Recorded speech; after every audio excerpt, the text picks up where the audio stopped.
Life, liberty, and the pursuit of happiness. It's actually mentioned in the United States Declaration of Independence. And these were giants who wrote the Declaration of Independence. I have no doubt of their greatness. Life, liberty, and the pursuit of happiness pretty much covers the most important things in life. And the pursuit of happiness is a big deal. Not everybody pursues it. In fact, I would argue most people don't pursue happiness. Why? They think, hey, I'm either happy or I'm not happy. I can't pursue it. It's sort of like a mirage in most people's minds, but it's not true. People pursue whatever is important in life. It's important to you, for example, to succeed in some profession. So you pursue success in that profession. If it means getting a college degree, you pursue that. Of course you can pursue happiness. Why wouldn't you be able to? You think it's entirely a feeling that just drops down from heaven upon you? I mean, it's actually silly when you think about it, to think that happiness is just an emotional state. That's a part of it. But my point is, you can pursue happiness and affect your emotional state. So now let's talk about pursuing happiness. Let me begin with the key point. If there were a drummer here, I would have a drum roll at this moment. And here it is. You can't be happy if you're not grateful. If there is a key to happiness, it is gratitude. You can't be a good person if you're not a grateful person, and you can't be a happy person if you're not a grateful person. You have to cultivate gratitude. So I'm going to talk about the obstacles that exist in people's lives blocking gratitude.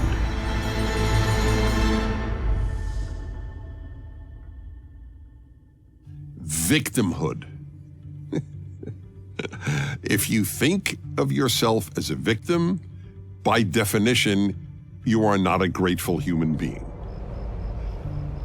And we are living in an age of the cultivation of victimhood. There is almost a status that people achieve by being victims, either victims in their own lives or members of a victim group.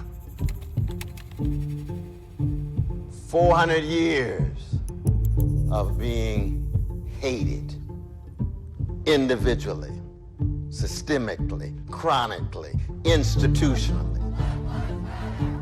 If you refuse to let us integrate ourselves into society, you create alienation that results in suicide. We are in a suicide epidemic right now. What are you contributing to this? I remember vividly once giving a lecture at some university, and my habit is to tell people, because there are microphones that are set up in the audience for questions and answers after my talks. And so I say, if you differ with me, you get to be the first persons to speak. So a young woman got up, she was a student at this college, and she said, do I have you right, Mr. Prager? Are you telling us that women are not oppressed? And I remember thinking, I have entered the twilight zone. She thinks she's oppressed because she's a woman in America in the 21st century. So I said that to her. I said, yes, that's exactly what I think. Women in America are not oppressed. We are here for the United States of Women! At least at the time of this video, the women of Iran are oppressed. That is fair to say. The women of Afghanistan are terribly oppressed. The women of America are not oppressed. Women have been oppressed and women still are oppressed because there are literal child slaves. There are Black women, disabled women that experience oppression all the time, and Native American women as well. It's also Native American men as well. Aren't they oppressed? I'm talking about women right now. And I said that to her. I said, I want to understand something. You are at a $50,000 a year or more college. Your parents are probably paying for it. You have a gorgeous dorm room. You probably have an Olympic-sized swimming pool. You might have a workout center. Your board is taken care of as well as your room. You're eating fine. You are not working for a living. You are studying what you want to study, and you are oppressed. If a woman of 100 years ago, even in America, could see this young woman today, she would marvel at the thought that this woman thought she was oppressed, that she was a victim. But as I said, people cultivate victimhood or victim status. You can't be grateful, therefore you can't be happy if you think of yourself as a victim. Being like, I'm sad. I mean, why wouldn't you be, babe? Like, obviously, look around. Everything is saddening.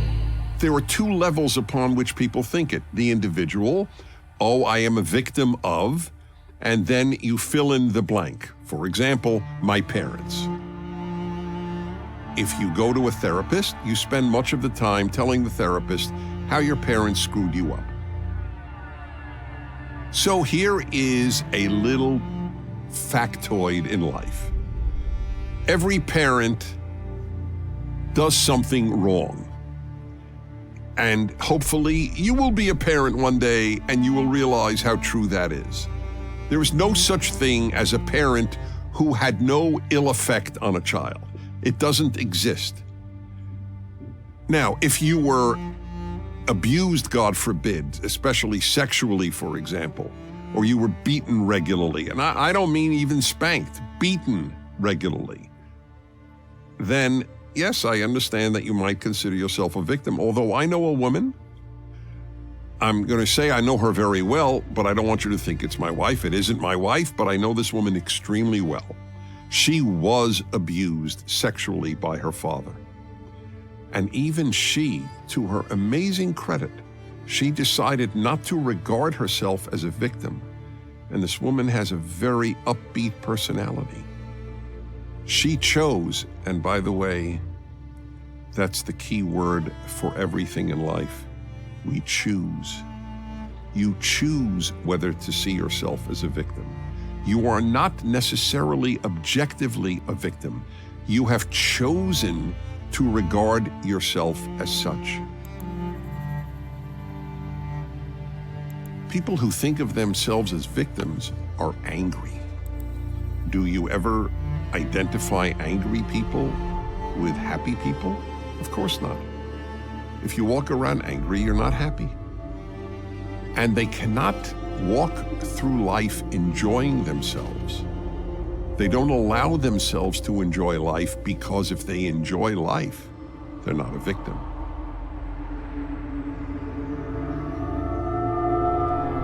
You cannot be happy if you think of yourself as a victim. Even if you really are a victim, it's not a good idea.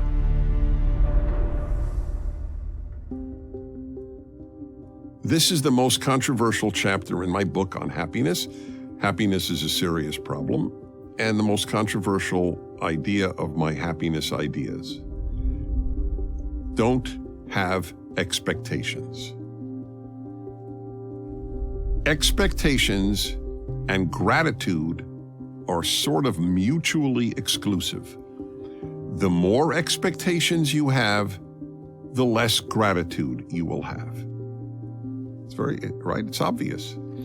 Let me put it in a very basic way. If you expect to be healthy tomorrow, why will you be grateful for being healthy tomorrow? Who generally are people who are grateful if they're healthy?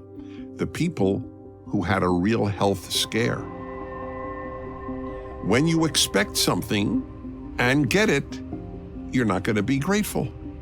Therefore, my view is expect as little as possible. I adopted this view, I know exactly when. I was a junior in college. I was in England. I was in a comparative religion class. I'll even say the professor's name. He is an author of a number of books. He was a religious scholar named Trevor Ling, and he was also personally a Buddhist. And he was explaining an aspect of Buddhism. And he said, Buddhism understands, or Buddhism believes, that all pain in life comes from desires and expectations. And therefore, if you drop all desires and all expectations, you will drop all pain.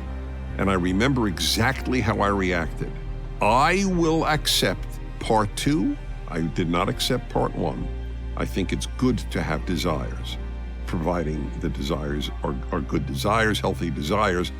But at that moment, I said, I am going to drop expectations. And I did. And it is definitely a source of my ongoing happiness since then. And anyone who knows me, and I hope that I convey this to you as well, I am an essentially happy person. And this is a big reason for it. I expect virtually nothing, so anything that I get, I am grateful for. You know, believe it or not, there is a prayer in Judaism, and observant Jews say it all the time. When they go to the bathroom, there is an actual prayer, it's a Hebrew prayer, wherein they thank God that all the vessels that should have opened, and all the vessels that should have stayed closed, and that it worked out perfectly, this visit to the bathroom. That's a beautiful thing, to inculcate gratitude for a visit to the bathroom. That way you don't have to get ill in order to be grateful.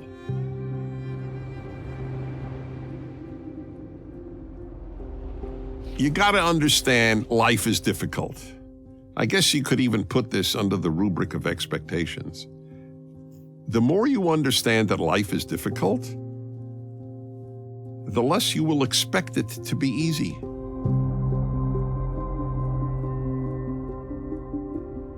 Life has been so much easier for so many people in the Western world, and especially in the United States since World War II, that people forgot that life is difficult. They had an expectation that life would be relatively easy, because compared to their parents' generation, which from the baby boomers, their parents' generation lived through the Depression and World War II. So many families lost a child in the war. Most of humanity has known all through history that life is difficult. If you don't know that, I don't see how you can be happy. I have a motto. When nothing's horrific, life is terrific.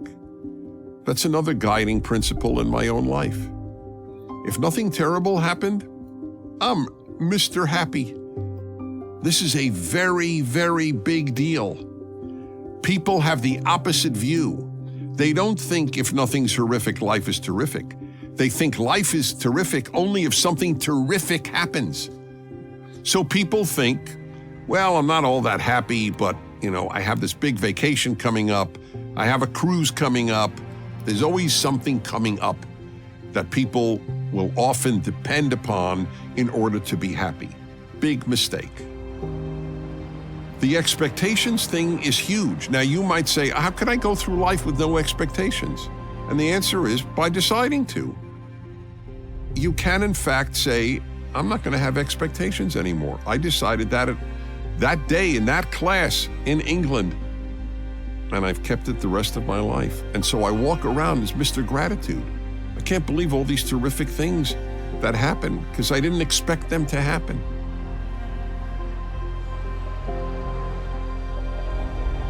Having great expectations undermines the key component of happiness, gratitude. The missing tile syndrome. And this is another block against happiness and against gratitude. Here's the missing tile syndrome. I think visually, so I have a visual image. I want you to think of a ceiling composed of tiles. And you look up and you see one tile is missing. What will you focus your attention on? Indeed, you might even stare at the missing tile. There could be 500, 1,000 tiles on that ceiling. You will look at the one missing one. This is what I call the missing tile syndrome. And it is built into human nature to focus on what we are missing. You might have 999 tiles present in your life, but you'll focus on the one missing. And now I will tell you how I learned this. It was a great line from a guy, I don't know where I met him, I don't remember any circumstances, but I do remember what he said. He said, "You know, Dennis," the guy was a bald guy. And he said, "You know, whenever I enter a room, all I see is hair." And I thought, holy crow, thank you, sir. You have opened my mind to the human condition. Everybody has an equivalent to the bald guy who only sees hair.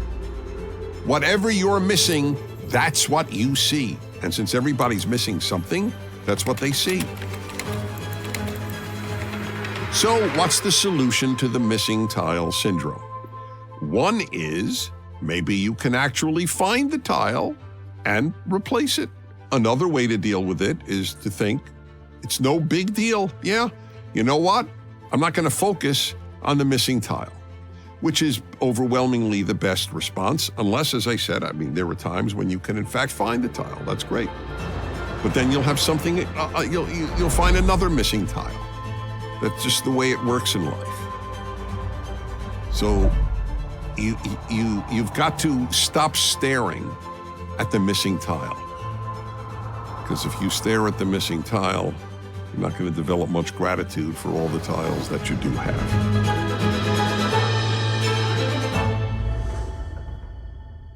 This is another source of ingratitude and unhappiness: images. So I actually have a mathematical formula for how destructive images can be to happiness. U equals I minus R. Unhappiness equals images minus reality. If you have an image and reality differs from that image, the amount that your reality differs from that image is the amount of unhappiness you will experience. Images are potentially extremely destructive, and everybody I know, everyone, has had images that were crushed. I always find it effective to be personal, so I'll be personal. And I had an image before I was ever married. I always knew I wanted to have a family, always knew that. And I was finally married at the age of 32, and it ended in divorce. And I had an image of a lifelong marriage to the same woman and 4 children. Here I had 1 child, and I was getting divorced. So that image was shattered. A very powerful image in my life. So what do you do? And everybody has an image shattered. What do you think men's midlife crisis is? Overwhelmingly, it is that their life doesn't match the image they had for where they would be at that midlife age, let's say 50. So what's the solution? Well, back to my own case, or my own life. I realized, look, that image won't be fulfilled. As there was joint custody, I saw my beloved son half the time. That was hardly an image I ever imagined. I would only see my own child half the time when he was growing up. So what was I going to do? Lament my life? See myself as a victim? Sit in mourning over the image that was shattered? What I did is what everyone has to do. You have to have a new image. And I did. I cultivated a new image of life. It didn't involve intact marriage and 4 children. It involved the situation I was in. And once I could celebrate that, and I was able to, I got rid of the image that I had and I celebrated reality. That's the key here. Can you celebrate the reality that does not match the image that you had? In the vast majority of cases, you can. I know people who wanted children, and for whatever reason, they didn't have children. They don't walk around in mourning. I mean, if you ask them, do you wish you had a child? They would say yes, but they have a new image, and the image is of the marriage that they have, if they're married people, of the friends that they have, the community they have, the nieces and nephews if they have them. There are a whole host of substitute images for the original image that you had. But the key is allow that image to die, because it did die. You might as well bury it. Don't have the corpse hanging around. They don't smell good, corpses. You get rid of it, and then you celebrate the reality that you do have. So it's what I did. I wish I had my son full time. Whenever he left to go to his mom, it was a painful moment for me, but I didn't allow it to make me an unhappy person.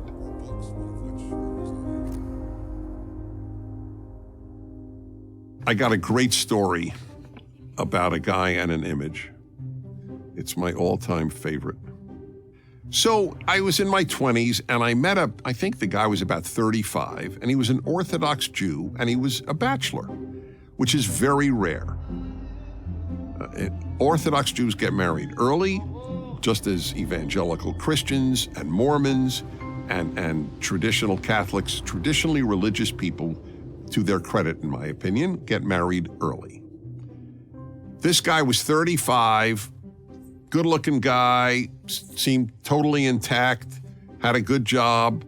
So I'm talking to him, and I said, I'm curious, you're an Orthodox Jew, you're 35 years old, you're not married. May I ask what the issue is? Do you want to get married? He said, oh my God, you have no idea how much I want to get married. And I'm an outlier in Orthodox Jewish life. I said, okay, so if I may ask, well, why aren't you married? He said, well, because I haven't met the right woman. Most people hearing that answer let the conversation die. I didn't. I pursued it. I said, oh, okay, I'm just curious. Can you describe for me the right woman? And then the guy said, yes, I would like to marry a Playboy playmate who studies Torah. And I thought, I don't think there are Playboy playmates who study Torah. I have a feeling this guy's going to be a bachelor forever. It's a funny but telling example of an image that blocked the guy from happiness. Images can play a terrible part. They can play a positive part, by the way. If you imagine yourself, for example, I think you should, imagine yourself a better person than you are. Imagine yourself courageous. Imagine yourself more honest. That could be a beautiful thing in life. But when I'm talking about images as undermining happiness and undermining gratitude, it's these other images of a sort of perfect life, perfect everything. U equals I minus R. The gap between your reality and your images is the amount of unhappiness in your life. Fresh from his talks with President Eisenhower, Soviet Premier Khrushchev spans the globe to be the guest of Red China's aggressive Mao Zedong at One more thing about images. Images for your own life are damaging. Images for society are catastrophic. People who imagine perfect societies have created hell on earth. It's another subject for another time, but I couldn't let it go. Imagining a society, for example, where there's no inequality, that is not going to be a free or decent society. It's a time to renew our own commitment to acceptance, dignity, and equal rights for all. If the word equity means equality, why don't they use the word equality? Well, what do you think it means exactly? I know what it means. It means equality of outcome. Why do you think that's so toxic? Because it means standards don't matter. It means results matter. Imagining a society where everyone is free of any prejudice is a lovely thing. But the people who imagine these perfect societies, who imagine utopia, create dystopia. We want to help you actually envision a world where we don't have police. Like, really think about that. What would a world without police look like? Images are a problem because they don't allow you to appreciate the good that you now have, because that will always pale in comparison to the image you create.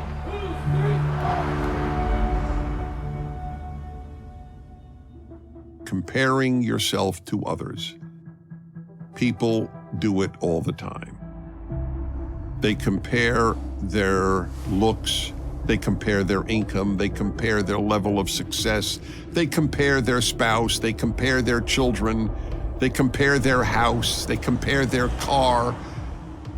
And this is guaranteed to make you miserable. Instead of celebrating what you have, you're comparing yourself to others. And it's aside from being destructive, it's just silly. Because people choose what to compare themselves to. Do you know the whole life of the person that you're comparing yourself to? No, you don't. You may know that that person is more, quote unquote, successful financially or professionally. Do you know if that person is in other ways happier than you? No, you don't. Comparing yourself to others is a truly foolish, self-destructive thing to do, because then again, you won't be grateful for what you have. I'll give another personal example, a professional example. Hi, welcome to the show. I've been a talk show host for decades, and I have had a national show for decades. And I was up against, the entire time, another national and American talk show host. At the exact same time I broadcast, he broadcast as well. His name was Rush Limbaugh. How about dealing with real antisocial behavior like murder, riots, and mayhem, Senator Simon? He was more successful than I my entire career. There was no comparison. He probably earned 20 times more than I did. And I was well aware of this and had 2 or 3 times as many stations as I did.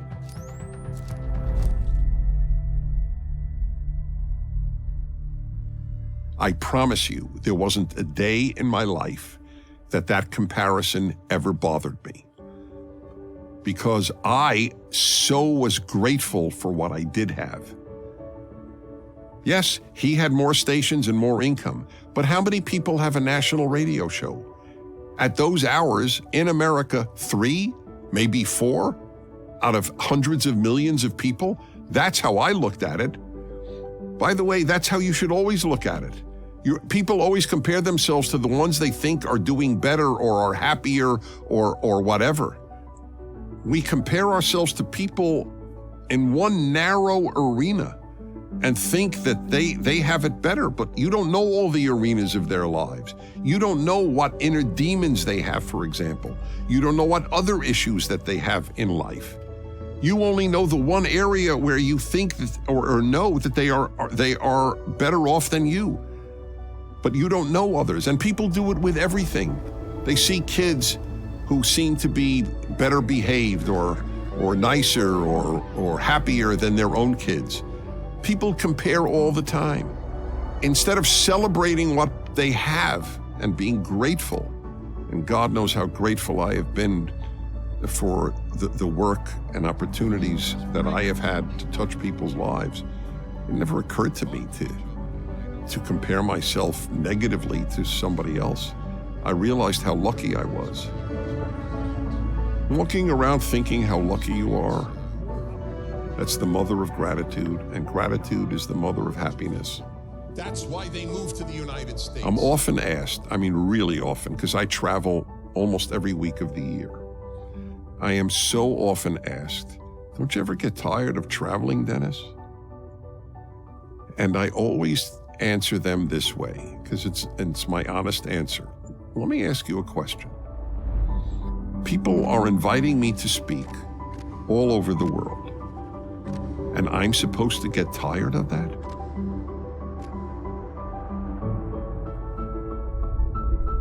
If you think you're a lucky person, you are a lucky person. That's the irony. Because that gives you great gratitude, and gratitude gives you happiness. If you actually take these ideas seriously, I guarantee you, you will be well on your way to pursuing and finding happiness. It's your choice, because it is a choice. I'm Dennis Prager, and this is the Masters Program.